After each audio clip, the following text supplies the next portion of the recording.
Deadlift, deadlift. Oh my God!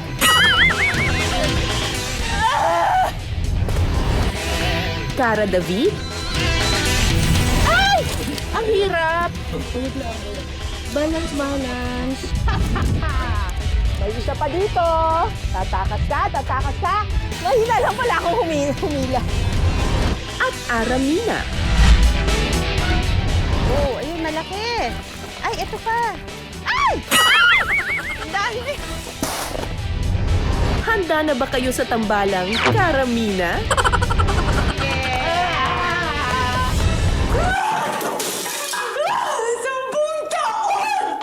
Nakilala si Aramina bilang isang magaling na aktres na nagbigay buhay sa maraming karakter sa telebisyon at pelikula. Pinagmukha mong masama ang pamilya ko sa buong barangay. Sa unang pagkakataon, maghaharap kami sa mas pinatinding kusina battle. At ang aming arena, ang malalawak na fish pond sa Paumbong, Bulacan. Ang bigat! Malinis ang ice ko! Para kung binugbog ng mga bango. Feeling ko, ang dami ko nang nainak. Nalasang-lasa ko yung ano, parang kumain ako ng asin. 7 hamon ang aming haharapin at paglalabanan. Nasusubok sa aming diskarte, bilis, at galing sa kusina. 1 point ang ibibigay sa bawat round. Ang may pinakamaraming puntos, siyang magwawagi. Sino kaya sa amin ang tatanghaling reyna ng fish pond? Ang laki! Cara versus Ara, kusina battle, simulan na! Ang bayan ng Paumbong ay isang coastal town sa probinsya ng Bulacan. Nakilala ang bayan dahil sa malalawak nitong palaisdaan na pangunahing kabuhayan ng mga residente rito.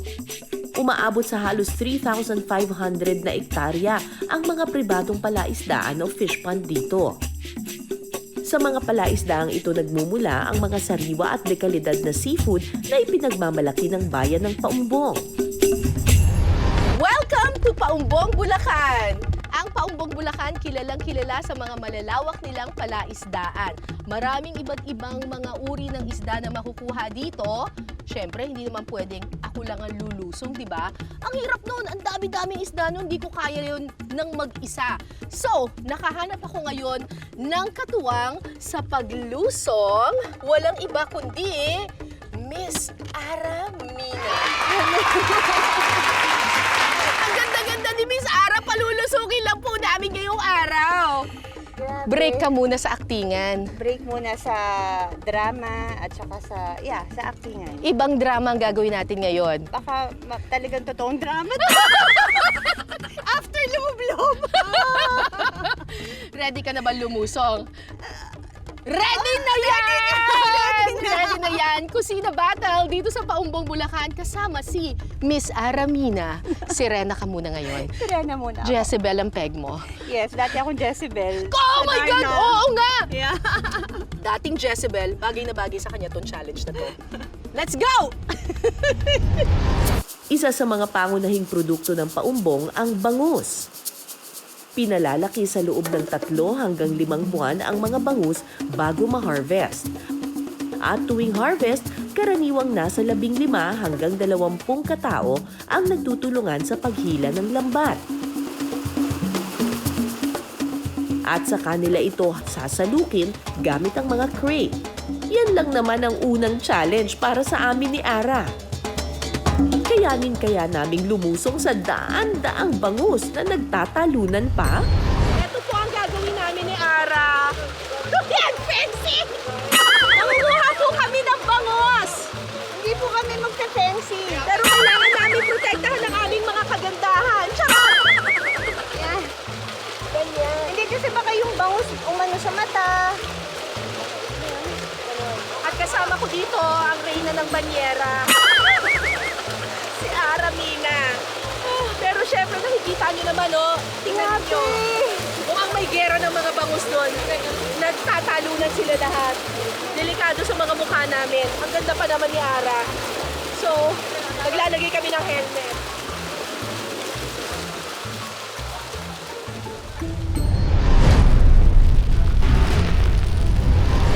Para sa unang challenge, may 5 minutes kami ni Ara para makahuli ng bangus. Kung sino ang may pinakamabigat na huli, siyang panalo.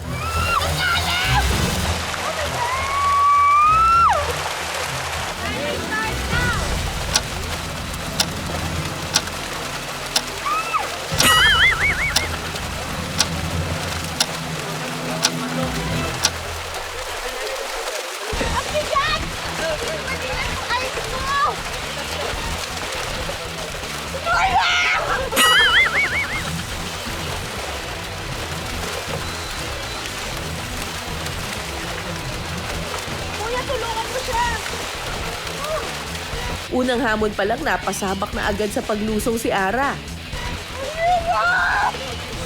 Bukod sa mabibigat na crates, nakadagdag din sa challenge ang mga nagtatalo ng bangus, kaya hindi ito naging madali para sa amin ni Ara.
Pwede po ba ibalik nyo na ako sa studio? Ayoko na po dito. Pero buhay pa ata yung pilikmata ko. Ay, hindi. Nawala na yung pilikmata. Hindi ko madilit yung ice kasi salt water eh.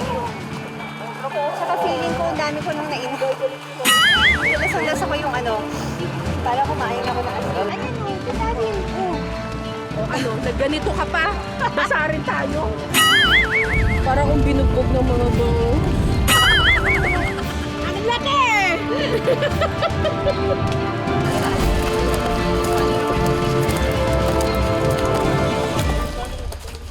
So eto na, kinikilo na natin yung mga nakuha ni Ara.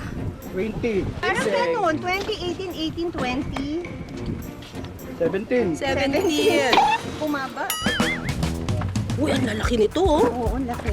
18, 18, 13, 177 kilos. Okay. Nakakuha si Ara ng 177 kilos. Yes. Ganon karami yung bangus dito. Oh, ay, meron pa nga eh. May natira pa. 177 kilos. Ngayon, alamin naman natin kung gaano karami yung nakuha kong bangus. Let's go, timbang! 14, 14. Ang lalaki pero 14 lang. 17, 17. Laki. 18, Laki. 20, 20. Grabe, ang lalaki.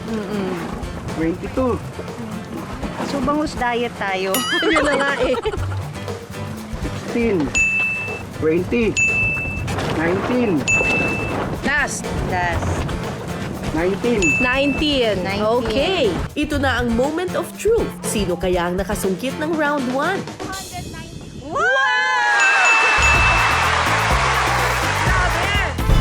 Success! Panalo ako sa round 1, mga kapuso. Ang mga nahuhuling bangus dumediretso sa fishport na ito. Bago dalhin ang mga bangus sa iba't ibang palengke at restaurant, kailangan muna silang pagbukod-bukurin ayon sa kanilang laki. Diyan naman kami sunod na magpapagalingan ni Ara.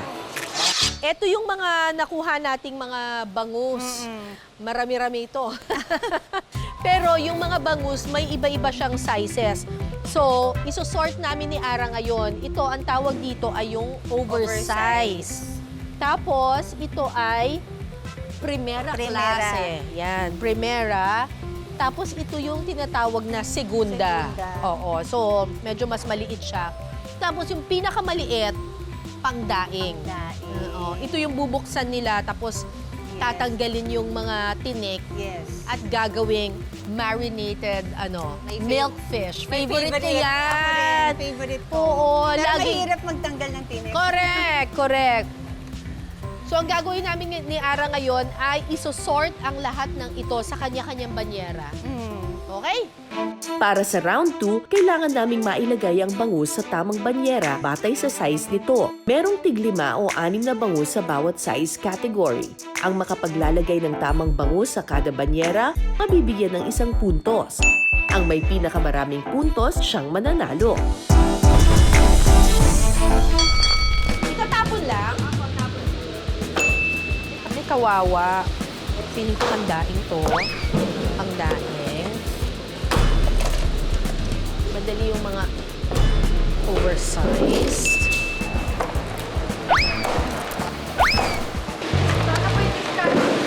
Wala. Mini-measure ko sila. Inuuna ko yung mga oversize. Inuuna ko muna yung mga malalaki. Saka yung mga maliliit. So, oversized ata yan. Dito na tayo magkakatalo sa segunda at sa primera. I think ito pang daing. Sa challenge na ito, masusubok ang aming diskarte, talas ng isip at pakiramdam. Parang dalawa lang yung segunda ko. So. Hi po. Okay, I hope tama ako. Tatlo lang yung primera ko. Ako, 3 lang yung pangdaing ko. Parang sumobra yung oversized ko. Parang pangdaing din yung segunda ko eh. Ano ba yung pandaing? Yung pinakamaliit. Ito, tingnan mo yung segunda ko. At ito. Ang mga nasort naming bangus susuriin ng Fishport staff. Sino kaya ang magwawagi sa round na ito? Alamin na natin. Lahat po ito tama. Ano mo malalaman, kuya? Tansya-tansyahan lang? Opo. Saka po sa kilo din yung kumisan. Tama po ito tama. Tama rin? Opo, mali. Ganda po. Mali to? Segunda to? Hindi, kuya, hahaba yan. Hahaba yan. Ito 5 tama. Okay. 5 lang pala yung primera. Okay. Oversize. Tama po lahat ng oversize. Tama po lahat ng daing. Wow. Po si Bunda. Tama din po lahat. Galing naman yan. Ginanon-ganon lang. Tama na lahat. Tama po lahat. Oh! Wow! Perfect! Tama po lahat. Oversize. Wow! Eh! Alam na natin si Ara nanalo. Wala siyang mali eh. Congratulations, Ara! Sa'yo ang round na ito. Kaya naman ang score natin, tabla, 1-all. Time out muna tayo sa mga challenge. Sa bigat ng aming mga ginawa, parang deserve namin ni Ara na kumain ng relyenong bangus. Sa paggawa ng relyenong bangus, kailangan munang ihiwalay ang laman nito sa balat. Imamarinate na natin yung kanyang balat. Yung pinakalaman niya, ipakukuluan natin siya. Para pagkapakulo natin, yun ang himay natin, gagawin natin. Laman ng relleno ulit. Sa isang kawali, igigisa ang sibuyas, bawang, singkamas, carrots, bell pepper, at ang hinimay na laman ng bangus. Titimplahan ito ng paminta, patis at toyo. Then habang naluluto ulit siya, lagyan natin ng konting asin at yung kalamansi. Sunod na ilalagay ang raisins at pampalasa. Maya-maya pa, luto na ang filling ng relleno. Salin na natin siya dito para palamigin. Para maisilid na natin sa bangus. Kapag napalamig na ang filling ng relleno, pwede na itong ipalaman sa bangus. Basta paglalagay ng palaman, hanggang dito sa dulo, pero hindi siya sobrang siksik ha. Yung saktuhan lang yung laman. Para pagpa-fry natin, hindi siya puputok or masisira yung balat. Babalutin ito sa harina at saka ipiprito hanggang sa maging golden brown.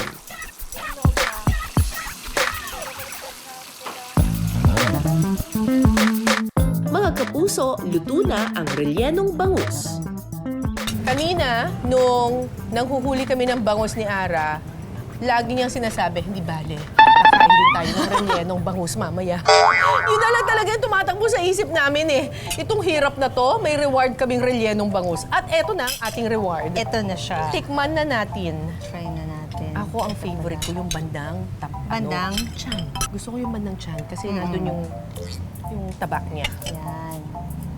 Ang hirap gumawa ng relleno. Kaya kung sino man ang gumawa nitong relleno na to, nako, I'm sure nahirapan Kudos. siya. Oo, kudos to you. Sarap. Sarap, no? Sarap. Worth it. Ang paghuli ng bangus. Lasang-lasa mo yung bangus, pero yung carrots na nilagay niya, medyo crunchy pa ng konti, no? Lasang-lasa mo rin. Kaya pa nga. Kinamay ko na talaga. Panalo? At dahil nakapag-recharge na kami, we're back in the game. Pagkatapos palang maisort ang mga bangus, maayos itong isasalansan sa mga cooler bago i-deliver sa mga dealer. Para sa round 3, paunahan kami ni Ara na makapuno at makapagsalansan ng bangus sa 2 cooler. 2 banyerang bangus ang kailangan naming hatakin para mapuno ang isang cooler. Pagdating sa pabilisan at palakasan, aba hindi ako magpapatalo dyan. Round 3, simulan na! Ay, paano ba yan? Uy, ang bigot!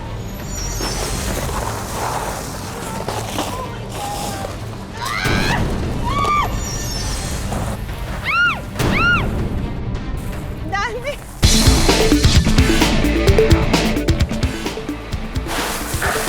Tama ba ginagawa ko? Sabi niyo, 2 eh. Kulang ay. Ang dalawang ganon? Oh, no! 2 daw eh, sabi nila eh. Oh my God!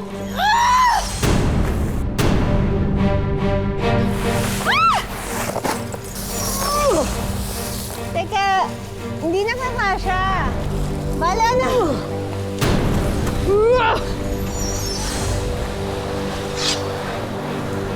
Bala na. Ano ba gagawin ko? Napadami yung ice ko. Ang dami nung ice ko kanina. Deadlift, deadlift!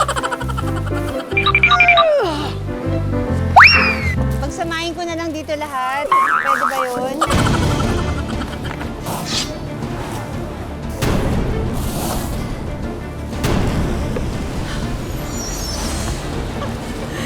Pwede kumain na lang ako. Parang hindi matatali. Oh my God! Hindi ko kaya. Kailangan ata hilahin. Mahila lang ako maghila. Sorry pa. Ayan na, suko na ako. May isang balde pa ako. Konti-kontihin mo. Konti-kontihin mo.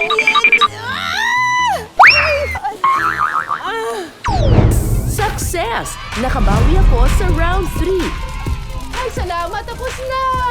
Yeah! At dahil po dyan, yung mga coach po namin sa gym, hindi na po muna kami mag-gym kasi nagawa na po namin yung workout namin. For 1 month. Isang buwan pong workout tong ginawa namin.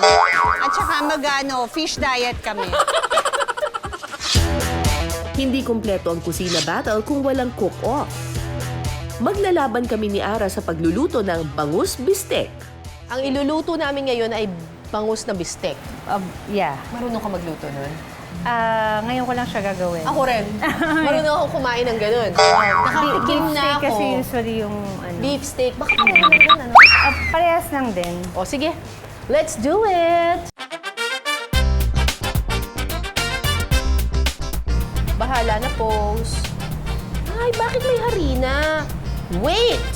I-ano siya? Ilalagay sa ano? Kailangan pala ilalagay sa ganun. Pero wait lang, mamarinate ko muna siya. Parehas kami Pwede yung na yan. first time nilutuin ng bangus bistek. Siyempre, hindi ko mabukas dahil sa Chamba-chamba. aking ano. Chamba-chamba.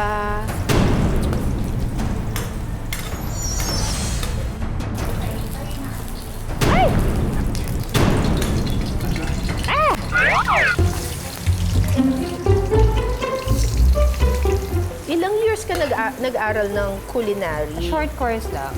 3 months. Ah. Kasi medyo hindi ako busy sa career ko.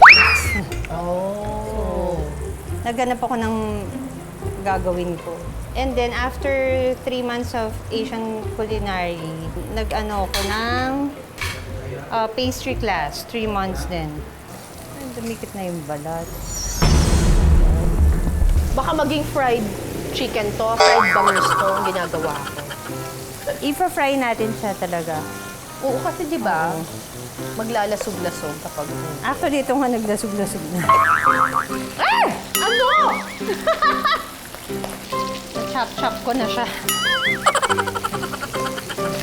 Parang naging ano eh. Sabihin mo sisig style, gano'n. Yeah. Pagpiprito pa lang ng bangus, challenging na. Papaano pa kaya ang pagtitimpla at pagluluto ng sarsa? Eto na tayo sa tikim-tikim. Alat. Asin. Ay, Sobra. Ubus ko kasi yung ano, yung kalamansi. Ang asim niya tuloy.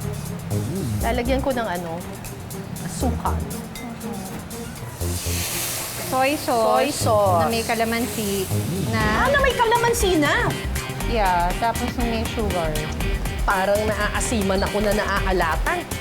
Di ba gano'n naman ang beefsteak? Sipsipin nyo ang mga lasa. Please, sipsipin nyo ang mga lasa.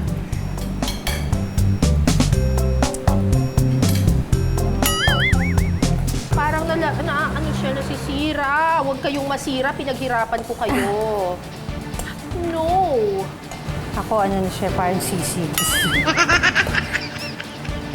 Ako naman, parang maalat siya, pero parang, Eh, di ba, it's supposed to be maalat and maasim at the yeah, same time. pwede na siya, siguro. Eh, kasing ganda ni Miss Aramina yung play niya.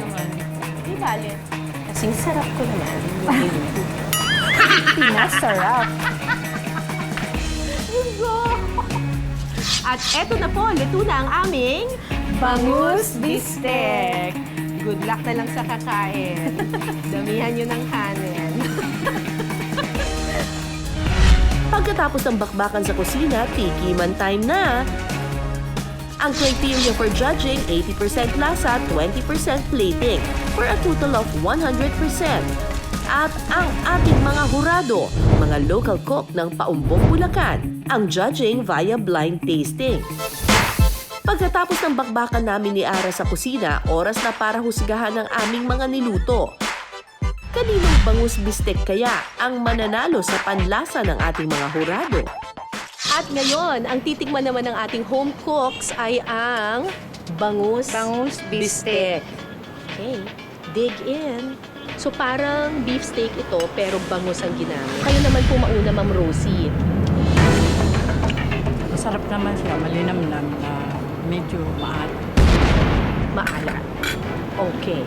Kayo naman po, Mar. Sa akin po, okay lang po yung lasa niya. Tapos yung pinaka-meat nung bangus, okay din po yung pagkakain po. Hindi siya overcook na overcook yung pinaka-bangus. May pa-overcook din pala yung bangus, Ma'am Raquel. Blended naman po siya. Gawa ng yung kalamansi niya. Kailangan nagko-compensate sa toyo. Hindi masyadong maalat, hindi masyadong Maasim. Abot natin kay Madam, kay Ma'am Raquel.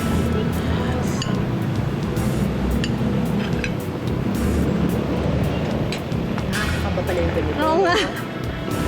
Kaya hindi ako sumasali ng Mga cooking competition. Yeah. Di ba? Mabagal kasi ako. Gusto ko take time ako magluto eh.